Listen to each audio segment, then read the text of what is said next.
Good morning and good afternoon, everyone. Welcome and thank you for joining us today for our webinar featuring lease accounting experts from RGP Healthcare and LeaseAccelerator focused on implications of the proposed GASB delay on your leasing project. This webinar is great information for the academic institutions, academic medical centers, and all local and state entities, government entities.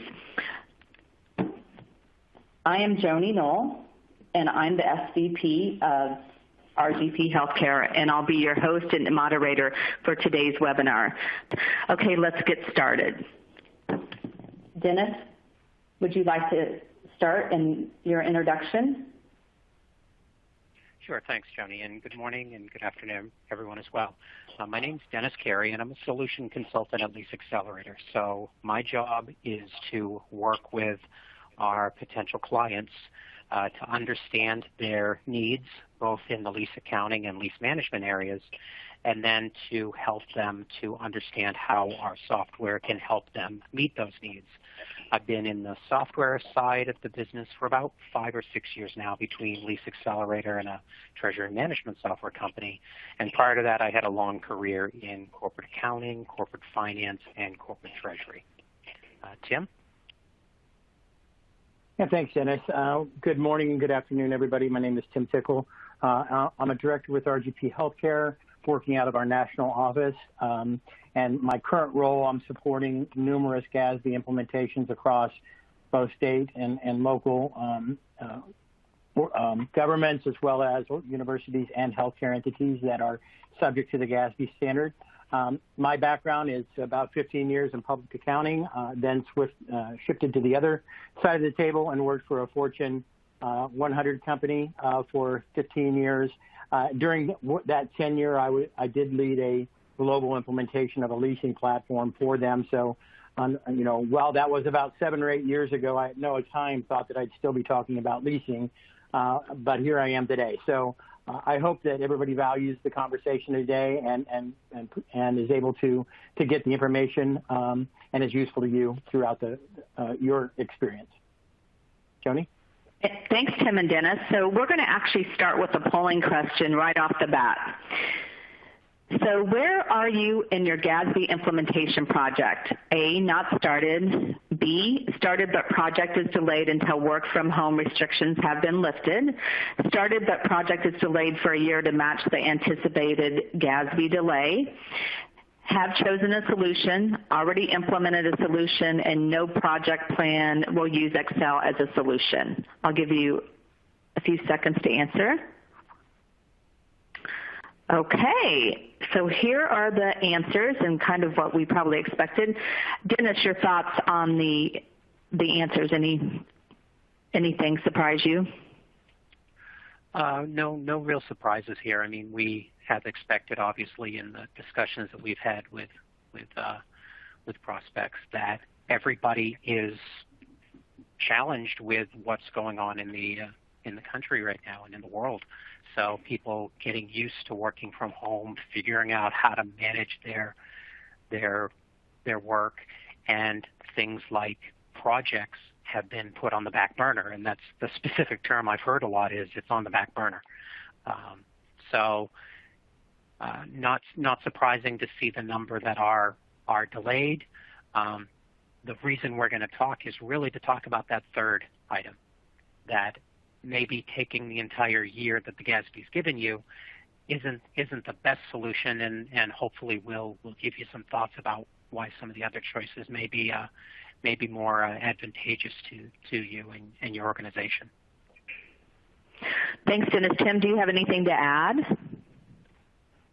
No, I think, as part of this GASB series that we have done, I think the last time that we touched base a couple months ago, we were around 50% had begun the process. So it doesn't surprise me that, we're still seeing 50 to 55% kind of in that started, but unsure, what the rest of the project looks like.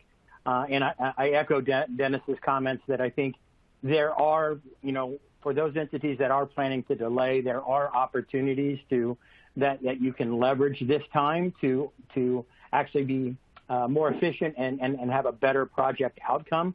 rather than just shelving the project and then picking it up at a later date. So hopefully through the discussion today, we'll give you some thoughtful bits that may lean you in a different direction. But obviously, we would expect these numbers to be where they're at. Okay. So let's talk about managing the additional time from the GASB delay for retrospective requirements. Tim? Yeah, so again, as many of you probably already know, the GASB has proposed to delay the implementation of GASB 87 for those entities beginning after December 31 of this year, ultimately January 1 of next year. Now, there are a number of entities, and I think I commented on this during our last discussion, that there were several entities that either were very close or already implemented, and I think the good news is they're not going to ask you to unravel that and go back to the old standard. I think I guess the implication of the delay is just basically to allow more time ultimately for that first reporting to be met. Now, that being said, as I mentioned, there's many things that you can leverage in the existing deferral to make the transition even easier. And the first and foremost is the requirement of the retrospective application of the standard. And so most of those entities that were planning on going live this year are actually going live with their retrospective year. So in that vein, I think that you can use this time to ensure that you've got an accurate population of leases so that you know exactly what that comparable or comparative period adjustment is going to be, rather than picking it up a year from now and having to unravel and go back and see what your population was at the beginning of the retrospective year. I think there's other ways that you can use this gift of time. Some of these are to allow more time to document and implement what that day 2 sustained compliance is going to be. A lot of times that is something that is forgotten in these short race to finish projects, but in this context, you can actually put together a full cross-functional team and make sure that everybody is aware of how the process changes are going to be required in order to sustain compliance with the standard, and even potentially put those in place ahead of time to manage the transition or the change in your lease portfolio until you ultimately do deploy a solution. I think you'll see later on in the presentation that next year is going to be somewhat a free-for-all in the leasing market, and I think that there's going to be a greater demand on both partners and softwares than the supply will dictate. And so there's going to be a race to market. And so what does that mean? It's going to potentially, increase your overall costs, and you may be paying premium costs for quality talent and software. So you could leverage this time to actually utilize your internal resources in a somewhat limited capacity to accomplish a lot of those things that typically is done through a rather, race to finish 6-month project. So if you're thinking about, doing a full lease discovery effort, that could take anywhere from 6 to 8 weeks of concentrated effort, where if you use your internal resources, you may be able to spread that out over 3 or 4 months and utilize them in a part-time basis to accumulate that information that will ultimately be needed. I think there's also some leveraging of the software. So those of you that have already chosen a solution, regardless of whether you transition this year or next year, you can always use the automation in the software to manage your portfolio up into the date of adoption. Those transitions in the softwares are traditionally just a date that is entered into it. And so the full functionality of the software to manage your portfolio of leases can be done, and you can leverage some of the automation that those software solutions are providing. And that kind of leads to that overall completeness. Those that have gone through lease discovery work to date and have basically stamped that they feel like they've got a complete population, the challenge over the next year and a half until you actually do adopt is, how do I manage the change in that population? And without a tool and without processes, you don't necessarily, you don't have a very good comfort level on that exactly how you will track that change.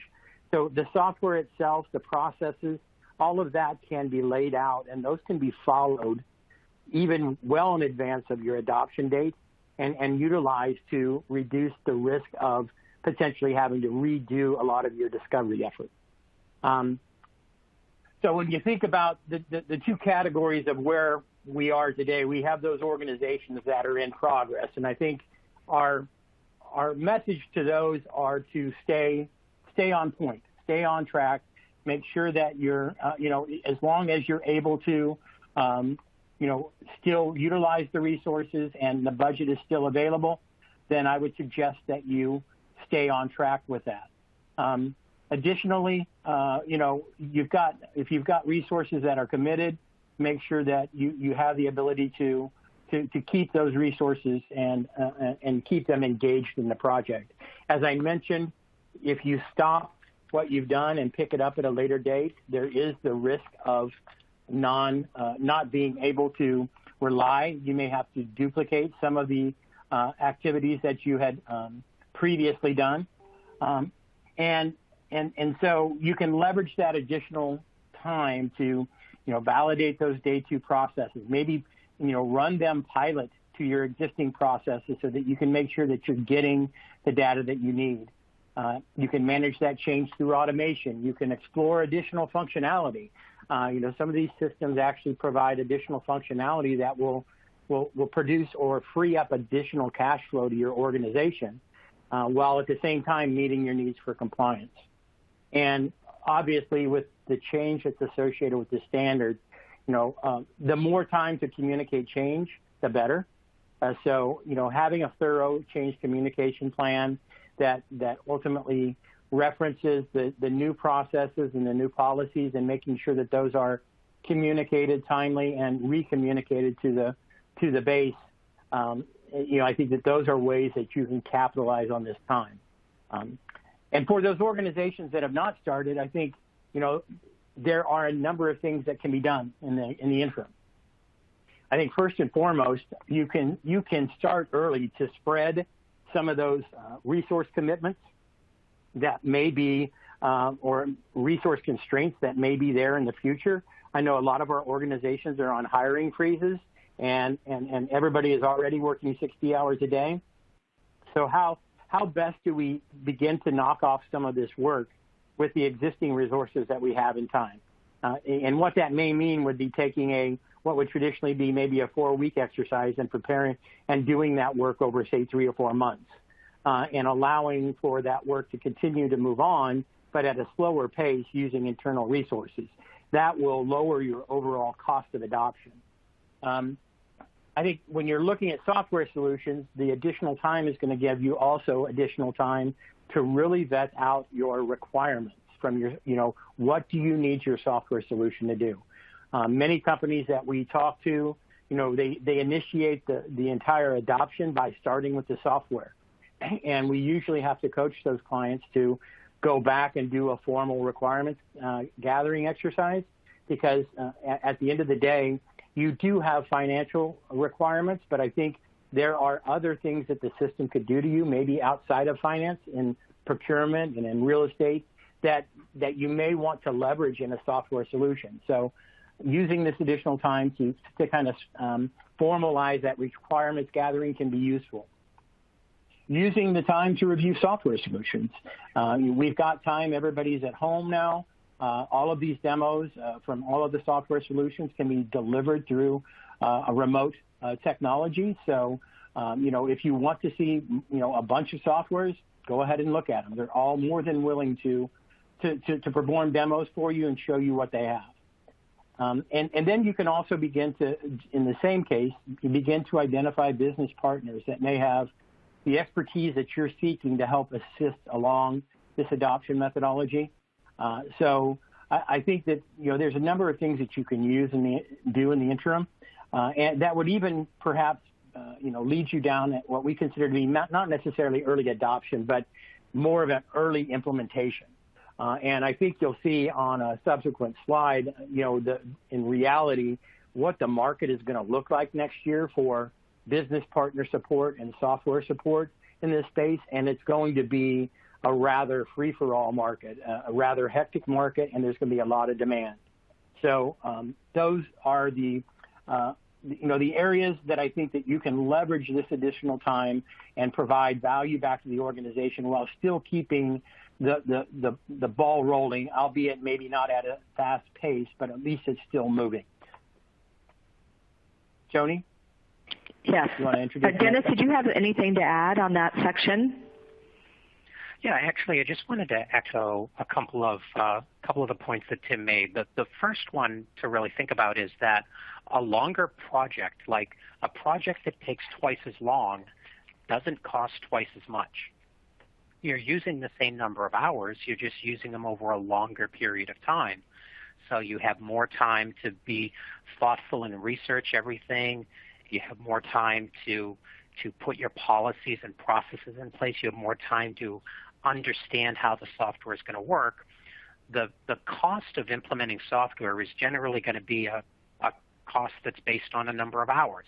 Whether you use those hours over 8 weeks or 16 weeks, it's still the same number of hours. It's still probably going to be pretty close to the same cost. So when we talk about taking a longer amount of time, don't translate that into it's going to cost more. The other thing that I'd mentioned, Tim mentioned towards the end there, is we're talking about early implementation. We're not talking about early adoption. We're not saying get the software in place and start generating journal entries and start doing disclosures under GASB 87.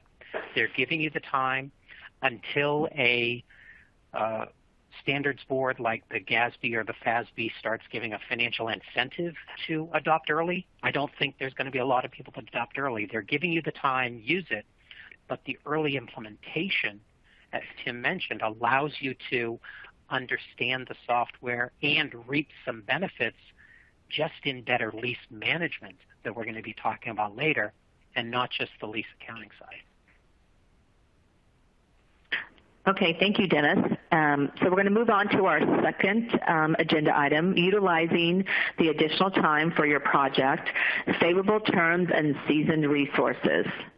I'm going to turn over to you, Tim. Yeah, so, and this was somewhat teased in the last section, but, this is kind of how we see the next 2 years from a supply and demand perspective for leasing resources as well as software vendors. And as you can see in the 2021 and going into 2022, we have multiple standards that are coming due. And so the market is going to be flooded with, first, all of those public healthcare companies that got a 1-year reprieve from reporting under ASC 842. You're also going to see a flood of all the private companies that have to now report under ASC 842. And then you're going to have all of the GASB, state, local governments, universities, and healthcare, all looking for solutions as well as, partners to help them along. So obviously, there is that opportunity in this current year to utilize that to get these seasoned resources and the commitment from the software vendors at a cheaper price. I think generally you're going to see premium prices. If everybody rushes to market next year, I think you're going to see premium prices in the market. And the availability of the seasoned resources that are specific to your particular area of expertise, whether it be governmental, state, local governments, or universities, or healthcare, those are going to get snatched up pretty quickly. So if that early implementation opportunity is utilized, then obviously we've got a situation where supply is greater than demand. And that means your partner resources are going to be available at lower rates. You're going to have flexibility in the software cost and deployment timelines. You'll have more options as it relates to how you ultimately deliver the solution.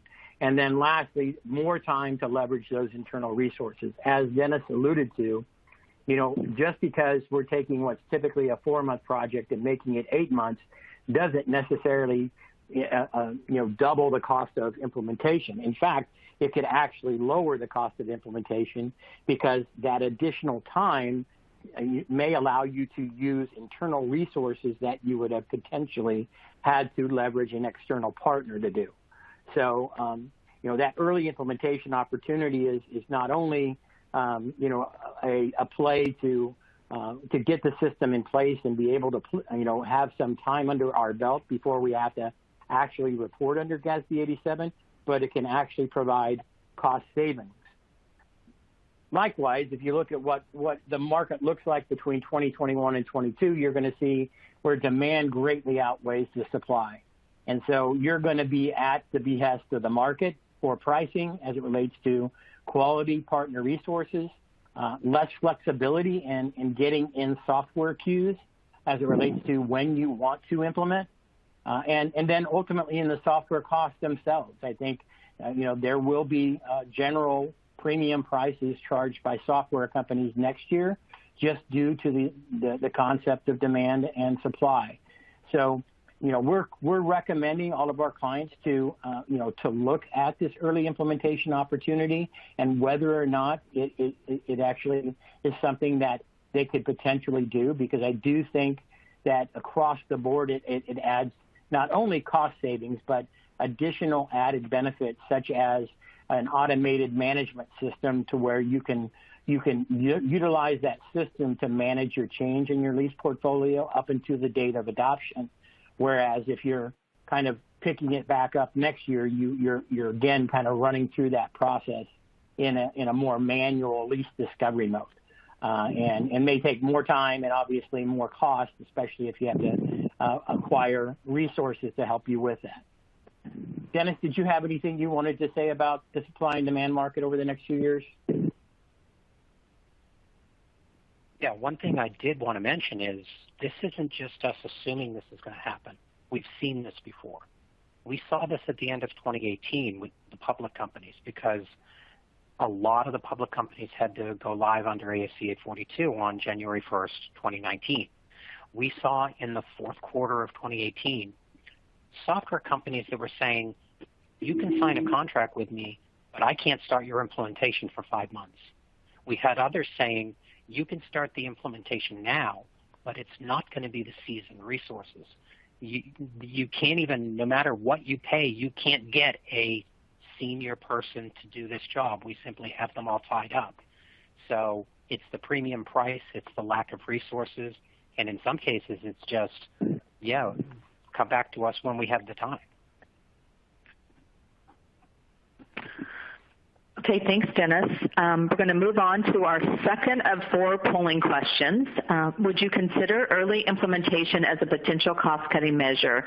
Obviously, yes, no, yes in a limited capacity, yes looking at all alternatives, and last, project complete. I'll give you a few seconds to respond. Okay. So, well, that's good to see that people would consider. Tim, do you have any thoughts on this? I think that, the challenge here is obviously being able to create a business case that supports kind of spending the money a year earlier than you theoretically do need to. And I think that's something that, a lot of our clients have, when we have these discussions and we ultimately talk through these opportunities with them, they want to see ultimately what does that mean from a cost-benefit perspective. And it's good to see that people are open to this idea. There's going to be some organizations that are, so constrained budgetarily that they just can't, even if they wanted to, they couldn't consider it. And so, I do appreciate that there are those concerns out there, but it does look good that everybody is looking at this as a potential cost cutting rather than just a lucky deferral from the GASB. Dennis, your take? Yeah, I'd agree with that. It's everybody's looking at everything right now. That's the environment we're in. Everybody has to try to balance resources that are scarcer than they used to be, work in a different way than they're used to, and just figure out how to get the job done. So, this is just one of those areas, and we're offering some suggestions, but it's really up to all of you to figure out what's best for you, what's best for your organization. And certainly we're in uncharted times, so it certainly does call out looking at any possible alternative.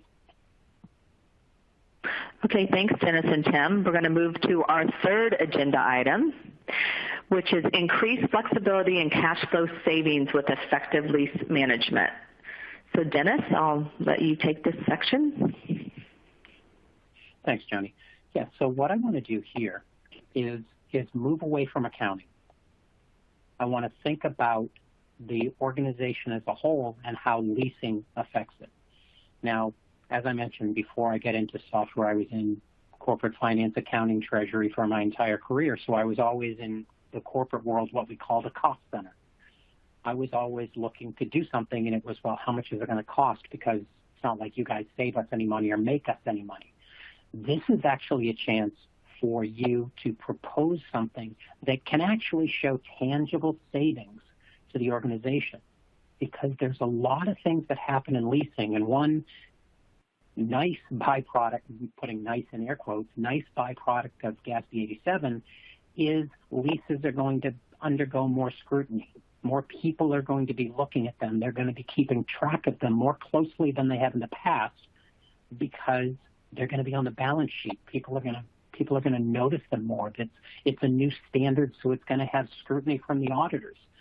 So what this slide's really showing is the result of this is the very bottom right. It's the financial reporting. It's the compliance reporting. The key is everything that goes into that, from before you even have a lease, to look at whether you should be buying something or leasing something, to understanding whether there's alternatives to how you're leasing. Is there a chance for you to competitively bid your lease contracts? If you're leasing forklifts, for instance, can you choose 5 different vendors to compete for that forklift lease? They're all going to have the same underlying equipment, but they're going to give you better pricing because they know they're competing against others.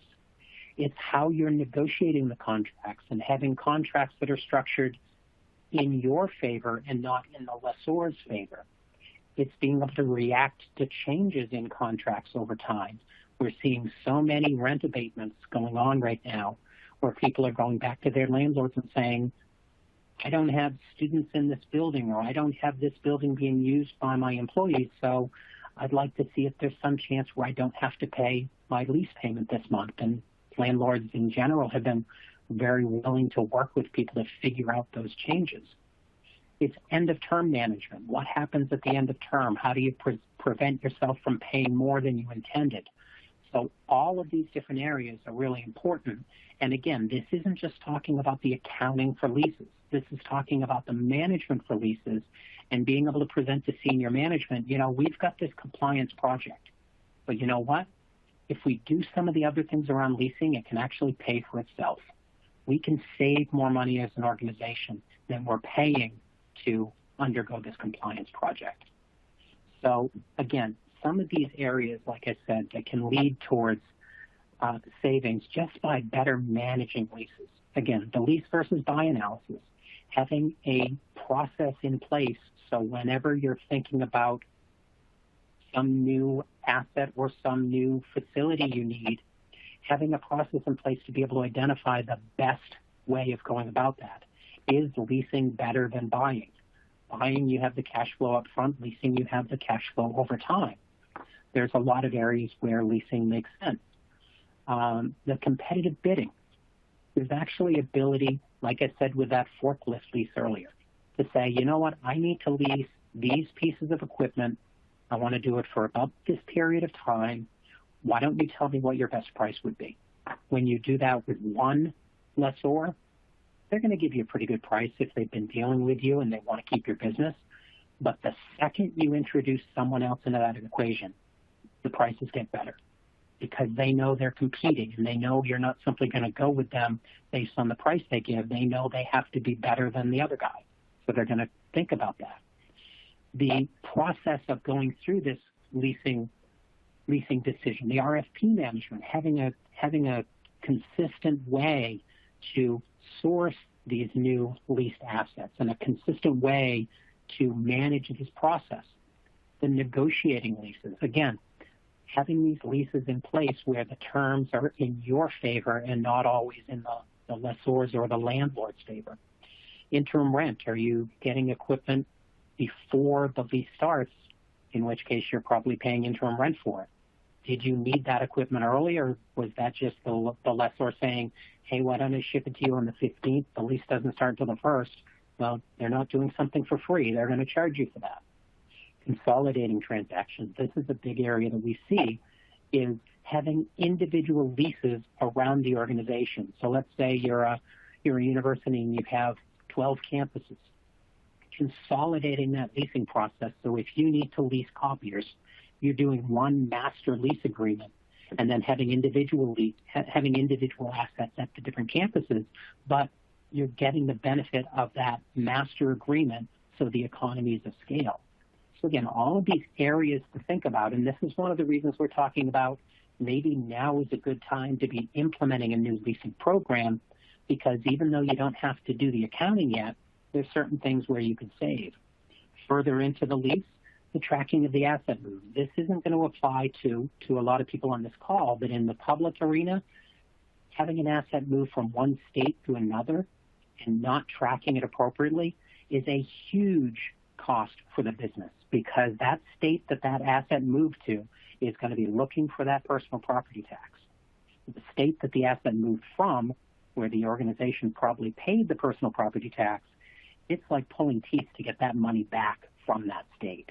So again, not as applicable to us, but in areas where you're tracking your expense by campus or your expense by cost center, knowing where the assets are is very important, because they're charged to the right place. The evergreen fees, I'm going to have a slide on this in a moment that I'll talk about separately.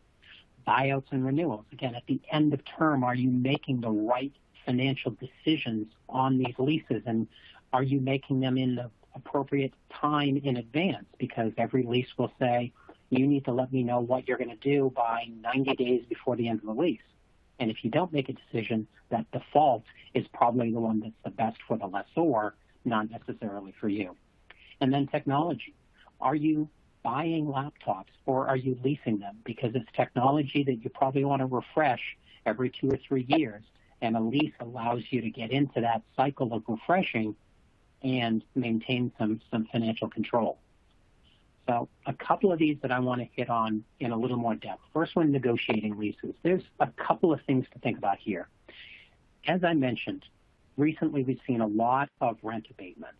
So lessees going to the landlord and trying to have them adjust their lease payments so they can have that possibly free rent period for a number of months, and then probably adding something onto the end of the lease. One of the biggest problems people had, the leases were at the office. They were no longer at the office. So having software that allows you to centralize your lease portfolio and digitize it so it's online.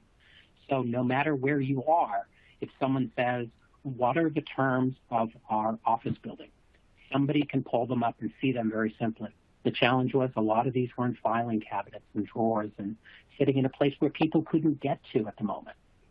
So understanding where your leases are and understanding what negotiating power you have. So again, thinking back to initiating the lease, how to get those terms that are more favorable for you as opposed to the lessor.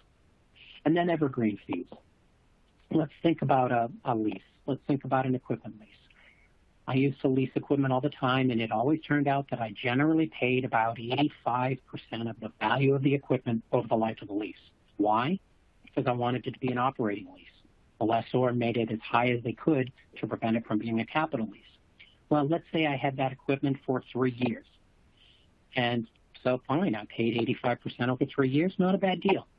Let's say I didn't keep track of the equipment, and the person that managed the equipment thought we owned it, didn't even know we leased it. Suddenly I have that equipment for, instead of 36 months, 42 months and 48 months and 60 months. And guess what? My AP department is continuing to pay that monthly lease payment because they don't know then that that's past end of term, and the lessor is more than glad to cash those checks or take that ACH or wire and deposit it into their account. So managing end of term is critical. There's tons of stories around this, and Tim, I'm sure you can share some horror stories from your past just around the management at the end of term being such an important issue. Tim, do you have any thoughts on that? Well, no, I think it's entirely, a huge problem in the industry. I know we've had some clients that, especially in the healthcare space, that have, granted some amnesty to their physician groups to say, hey, do you have any pieces of equipment that you're no longer using? And if you turn them in now, you won't be penalized. And I think that, they were filling up warehouses full of equipment.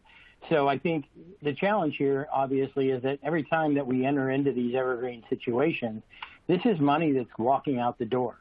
And it basically lends itself that without effective lease management, especially around end of term, then, whatever you do on the front end, you could have the best lease versus buy program in the world.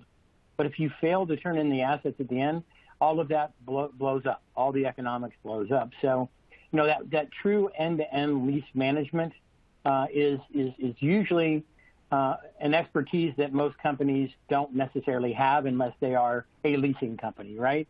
And so the challenge begins is, okay, do we want to build out that level of expertise around leasing internally, especially in the world of COVID, or do we want to leverage a partner that can actually be that resource for me? And so I may be teasing our next section a little bit there, but I think this is where organizations have to really determine, is this in my wheelhouse?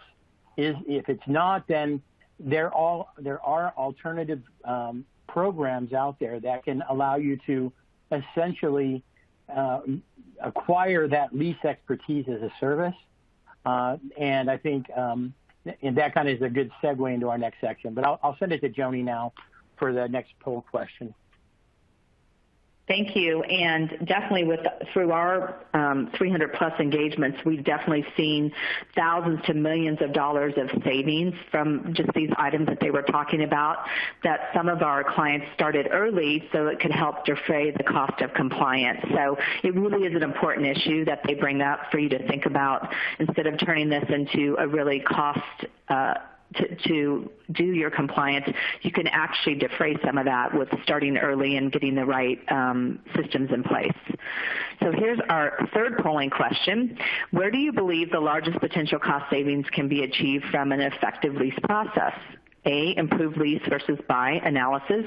B, competitive bid process on new leases. C, more consistent RFP and contract terms. D, reducing evergreen or month-to-month payments.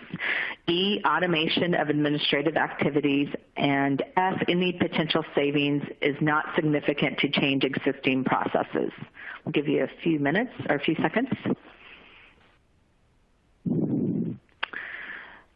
Okay, so Dennis, is this what you expected? It's across the board, and that is actually true. The savings is really across the board. This is an area where the more you look, the more you save. It's kind of turning the adage of if it ain't broke, don't fix it. It's actually if it ain't broke, keep looking, because there is something that you can find that's broke that you can fix. And from our history, and LeaseAccelerator manages over 600,000 leases for our clients. And the area that we've actually found with the most potential savings is D, the evergreen or the month-to-month payment. When we go into a new client and they've been managing the leases in Excel, or they might have a process for their real estate leases, but nothing for their equipment. With equipment leases, we find that on average, companies will have as much as 15 to 20% of their equipment in evergreen, meaning 15 to 20% of their leases, they're paying more than they had expected to be paying. And in some cases, it's 30 to 50%. It's simply the case that there's too much of a process that people don't currently manage, so things get lost. And when they get lost, they just keep paying on them. And like I said, AP is more than happy to cut a check this month like they cut last month, and that lessor is way more than happy to actually take that money and just keep cashing it. Okay. Tim? No, I would echo what Dennis says. I think it is across the board. And I think that is why I think, when you're thinking about this, these are additive savings, right? So if you get savings from improved lease versus buy, then you have competitive bid, then you have more consistent RFPs, and you reduce the evergreen, and the automation, takes care of a bunch of manual activities. These are additive returns on investment and can be big numbers over time. I know when I implemented a tool and we actually implemented the competitive bidding component, we were seeing 8 to 10% immediate savings in all of our leases. And that's straight to the bottom line. That's money that was walking out the door before. So, I think when you think of it, I would say that there are no wrong answers. And to Dennis's point, keep looking if you haven't found it, because they're there everywhere. And I think that the good thing is that they're additive. And so every little bit is just adding to the return on investment. Okay, thanks, Tim. We're going to go to the fourth and final agenda area, alternative accounting and administrative solutions for adoption and sustained compliance. Tim? Yeah, so, I kind of teased this a little bit earlier. So what we're seeing in the COVID-19 world is that a lot of companies have kind of have been forced into either, reductions in force or hiring freezes, which obviously is going to hamper their ability to take on additional work that would have been traditionally maybe brought in with a lease accounting program. And so, the traditional lease accounting methodologies that you've seen out in market usually involve a significant upfront cost, which is, okay, we got to have a partner come in and help us get all of our leases and get all of our processes set up. Then we got to pay a software vendor. Then we've got to implement it. And all of the costs are in year one. And then you've got kind of a repeating kind of incremental subscription fee from that point on. What we're seeing in the market and our clients are asking us to do is, how can we flip that around and borrow the term from the COVID world? How do we flatten the curve on the cost associated with, actually, implementing and adopting the standards? So I think, some of the things that we've talked about throughout this presentation, such as trying to utilize more of our internal resources over a longer time, will enable us to, lower the cost.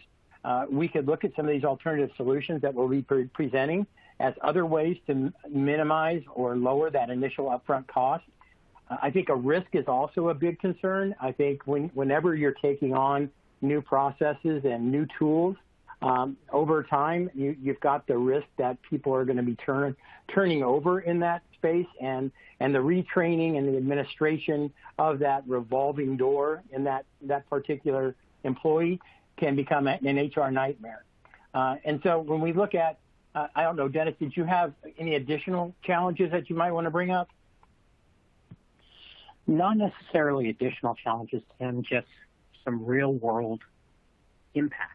I mean, the headlines you see here, I just pulled from online in just the last month. And the points at the bottom are what people are currently dealing with.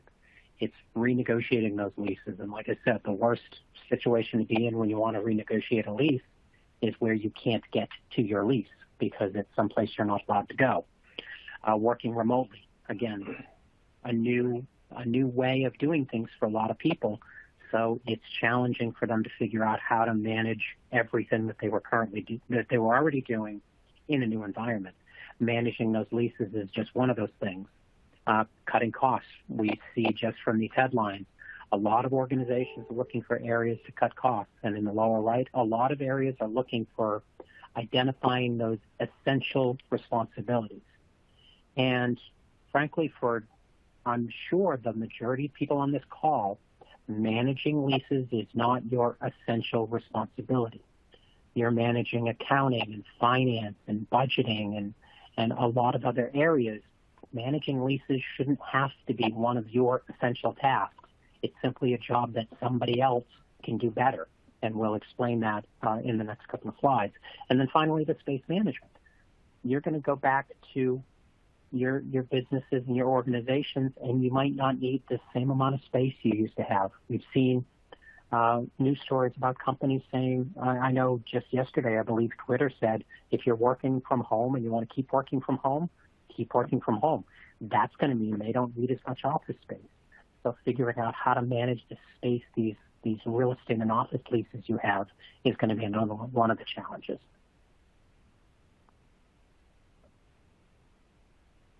Thanks, Dennis. So what are these flexible offerings that are in the market right now that potentially might be a method for organizations to flatten the curve and to spread the cost of adoption over time to allow for greater budgeting? And so what we're seeing is basically 4 different buckets of alternative solutions. The one on the left-hand side is what I'd consider to be the traditional full-scope lease accounting services, where you're hiring a partner to come in and help you get through the assessment, the process transformation, a lot of the data collection, and then you're purchasing a software and in some cases having to hire a partner to actually implement that solution. And then ultimately it's on you to administer that process and maintain the software going forward. What we're seeing as you move further to the right is less of a role, or I guess less a way to, it's more of a way to spread those costs. So in the second column, you've got what I consider to be an advisory supported solution where, because we have more time, maybe we utilize our own internal resources to do a lot of the assessment, the process work, the data collection, and we just rely upon a partner to provide us the methodology and use them as a sounding board to make sure that they haven't missed anything. And then ultimately deploy a software and then actually ask the partner, that being the person implementing the software, to actually be your administrator going forward. So what does that do? It eliminates the need for you to have additional resources, which is difficult if you're on a hiring freeze. You also relieve the need for actually retraining or dealing with employee turnover. That becomes a risk mitigation issue. The third column there is kind of a even more outsourced model. This is where you're going to be assisted at a very high level from an advisor on how to prepare all of the assessment process and data collection. But then ultimately you're going to outsource the actual lease administration and the software to a partner. So in this case, you would choose a partner. They would deploy your leases on their version of their software. It would be firewalled from any other client information. And then they would basically serve as your outsourced lease expert. And they would provide all the administrative journal entries and reporting on a monthly basis to support close. And they would provide, any technical assistance that you may have as it relates to reviewing any contracts. And then on the far right-hand side is what we're calling lease accounting as a service, where essentially the client is doing everything on the front end themselves, such as gathering their leases, defining their processes, doing data collection, and then ultimately just turning it over to a third party, and they will manage the portfolio on their systems, and they will report out everything you need as for your journal entries and for your monthly reporting, and even serve as that lease or sourcing expert for you. So, the benefits of some of these alternatives is that you don't necessarily, as Dennis alluded to, you don't necessarily have to build out a lease accounting or a lease expertise inside of your organization. You can leverage that as a service and reduce and minimize the potential cost to your organization. And what does that do? Well, it gets you to where you begin to flatten that curve. So the red line on this model basically looks like what we consider to be a traditional, with a lot of cost in year one and then some incremental costs for subscription fees, going forward from there. As you add more advisory work and less detailed work, the overall solution in the blue line, is lower than the first, because you're relying less upon a partner and more on your internal resources. When you get to the lower lines, this is where you're actually achieving the more economies of scale because you're not necessarily having to implement a software. You're actually using a pre-implemented software that the vendor has and configuring it to your use and allowing them to provide you what you need on a monthly basis. And then the lowest one there is that true lease accounting as a service. So when you think about the ability to manage the cost of adoption and sustain compliance, you can see the move to these alternative solutions gives you greater flexibility in budgeting, and it frees up a lot of that in year one kind of cost that a lot of companies are going to be struggling with due to the COVID. And so, we just wanted to make sure that you knew of all of the various models that are out there. Dennis, what are some additional efficiencies they can gain? Yeah, I mean, I think I'd finish up with just reading this quote. Lease accounting is a big challenge. I mean, some organizations struggle with the software, others with the high workload and challenging process to keep lease data up to date. Benefits from automation of lease management processes is not yet on their radar. And think about those middle sentences, struggling with the software selection, high workload, challenging processes. Do you want to do those as part of your job? Do you want to add that responsibility to your job? Or do you want to look at some of these other alternatives where someone else can do it?